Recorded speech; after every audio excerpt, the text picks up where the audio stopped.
നിങ്ങളുടെ ഇഷ്ട പരമ്പരകൾ എക്സ്ക്ലൂസീവായി സൺ നെക്സ്റ്റ് ആപ്പിലൂടെ തികച്ചും ഫ്രീ ആയി ഇപ്പോഴേ ആപ്പ് ഡൗൺലോഡ് ചെയ്യൂ. ഹലോ ഹലോ ഡോക്ടർ കേൾക്കാമോ? ഹലോ ഹലോ സബി, നമുക്കവിടെ വണ്ടി ഒതുക്കാം.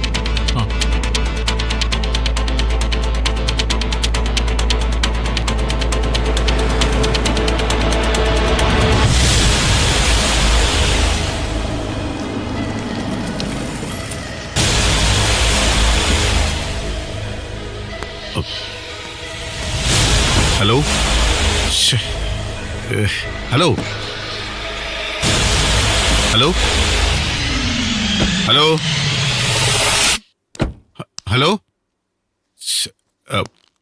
സ്വാമിയേട്ടാ, ഞാനൊന്ന് വീട്ടിലേക്ക് വിളിച്ചോട്ടെ. അച്ഛനമ്മയും നല്ല ടെൻഷനിലാവും. വിളിക്കും മോളെ. ഇനി മുമ്പോട്ട് പോയാലേ ചിലപ്പോ റേഞ്ച് കാണത്തില്ല. ഇവിടെ റേഞ്ച് ഇല്ല. ഞാൻ അങ്ങോട്ട് നിന്ന് നോക്കാം.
ഒറ്റ ബില്ലിന് ഫോൺ എടുത്തല്ലോ.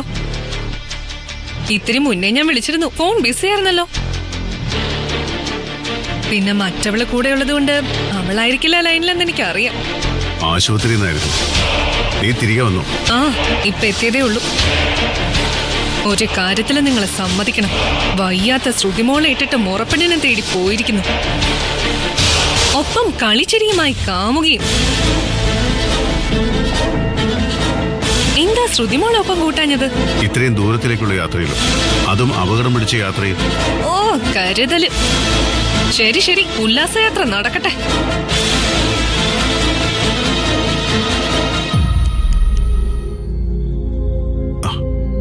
എന്തുപറ്റി?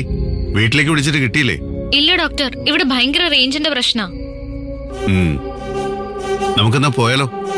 ആ ആ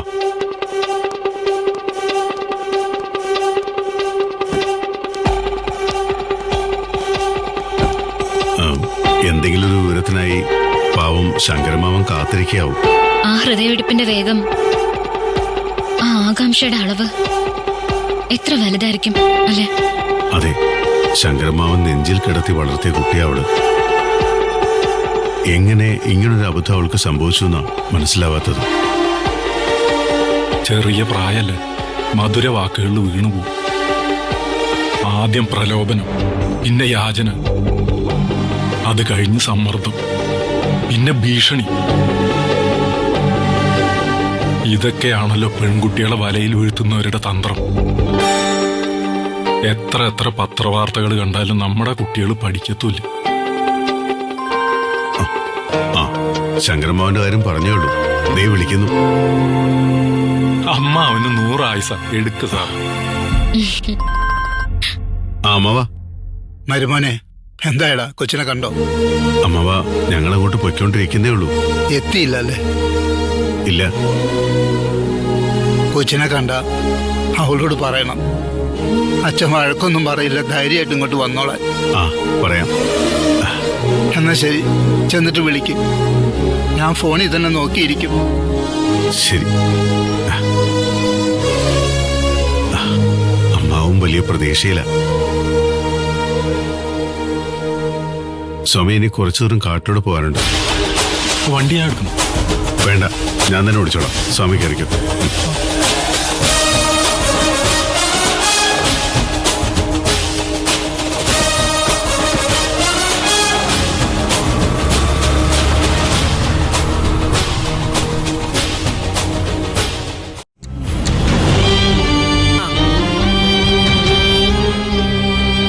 ഏട്ടന് തന്ന ഗുളിക ഞാൻ നോക്കുമ്പോ മേശപ്പുറത്തിരിക്കുന്നു. മരുന്ന് സമയത്തിന് തന്നെ കഴിക്കണമെന്ന് നിരഞ്ജൻ പ്രത്യേകം പറഞ്ഞല്ലേ? ഞാനത് മറന്നു. ഇങ്ങോട്ടാ.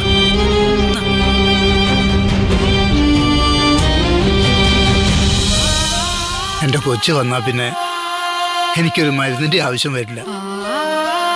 അവളെ കാണുമ്പോ തന്നെ എന്റെ ആയുസ് ഇരട്ടിയാവും. ഞാനിപ്പോ മരുമോനെ വിളിച്ചത്. ഓ, ഇതിപ്പോ എത്രാമത്തെ തവണയാ ശങ്കരേട്ട വിളിക്കുന്നത്? അവൻ അവിടെ ഒന്ന് ചെല്ലട്ടെ. എന്തായാലും ശങ്കരേട്ടന്റെ സങ്കടത്തിന് ഒരു നിവൃത്തി ഉണ്ടാവും. ദൈവം നിവൃത്തി ഉണ്ടാക്കി തരും, അത് ഉറപ്പാ. എന്റെ പൊന്നുമണി ജനിച്ചപ്പോഴത്തെ അതേ നെഞ്ചെടുപ്പും വെപ്രാളവങ്ങളെ എനിക്ക്.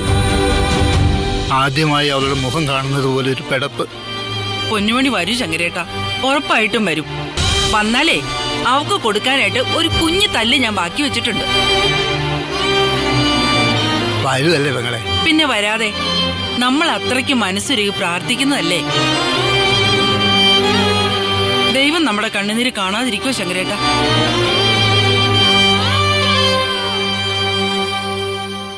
ഇക്കാര്യത്തില് ഡാഡിക്ക് എന്താ പറയാനുള്ളത്? ഏത് കാര്യത്തില്? ഡോക്ടർ നിരഞ്ജൻ ഈ സമയത്ത് നടത്തിയ വയനാട് യാത്രയെക്കുറിച്ച്. അതിന് വയനാട്ടിൽ പ്രളയവും മഞ്ഞുവീഴ്ചയൊന്നുമില്ലല്ലോ.